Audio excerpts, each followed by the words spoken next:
from the beginning. Allahumma salli ala Muhammadin wa ala ali Muhammad kama sallaita ala Ibrahim wa ala ali Ibrahim inneke hamidun mecid. Allahumma barik ala Muhammadin wa ala ali Muhammad. Allahumma barik barik barik barik barik. Allahumma barik ala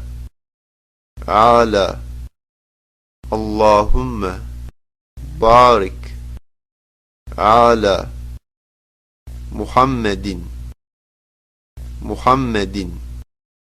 Allahumma barik ala Muhammadin wa ala Allahumma barik ala Muhammadin wa ala ali Allahumma barik ala Muhammadin wa ala ali Muhammad. From the beginning. Allahumma salli ala Muhammadin wa ala ali Muhammad kama sallaita ala Ibrahim wa ala ali Ibrahim inneke hamidun mecid. Allahumma barik ala Muhammadin wa ala ali Muhammad kema barekte ala Ibrahim wa ala ali Ibrahim kema barekte barekte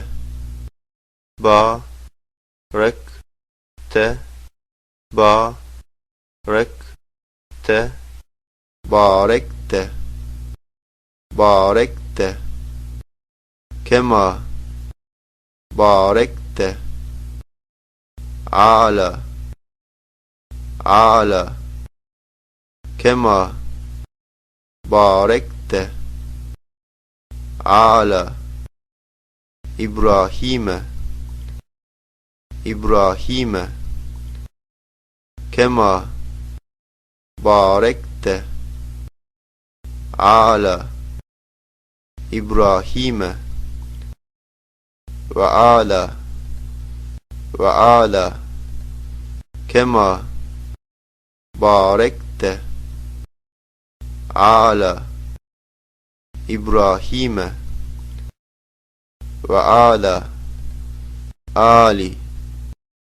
ali kema barekte ala Ibrahim ve ala ali Ibrahim. From the beginning. Allahumma salli ala Muhammadin wa ala ali Muhammad kama sallaita ala Ibrahim wa ala ali Ibrahim inneke hamidun mecid. Allahumma barik ala Muhammadin wa ala ali Muhammad kema barekte ala Ibrahim ve ala ali İbrahim inneke hamidun mecid. Esselamu aleyküm ve rahmetullah. Esselamu aleyküm ve rahmetullah. Esselamu aleyküm Esselamu aleyküm ve rahmetullah ve rahmetullah ve rahmetullah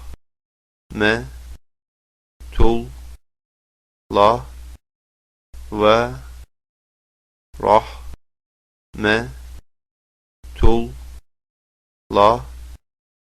ve rahmetullah ve rahmetullah. Esselamu aleykum ve rahmetullah. From the beginning. Allahümme salli ala Muhammedin ve ala ali Muhammed kema salleyte ala İbrahim'e ve ala ali İbrahim inneke hamidun mecid. Allahümme barik ala Muhammedin ve ala ali Muhammed kema barekte ala İbrahim'e ve ala ali İbrahim inneke hamidun mecid. Esselamu aleykum ve rahmetullah. Esselamu aleykum ve rahmetullah. While sitting in your prayer's final rak'ah, recite both the first and second tashahhud. If you are praying more than 2 rak'ah together, then recite only the first tashahhud while sitting in the second rak'ah. Then recite both tashahhud while sitting in the final rak'ah.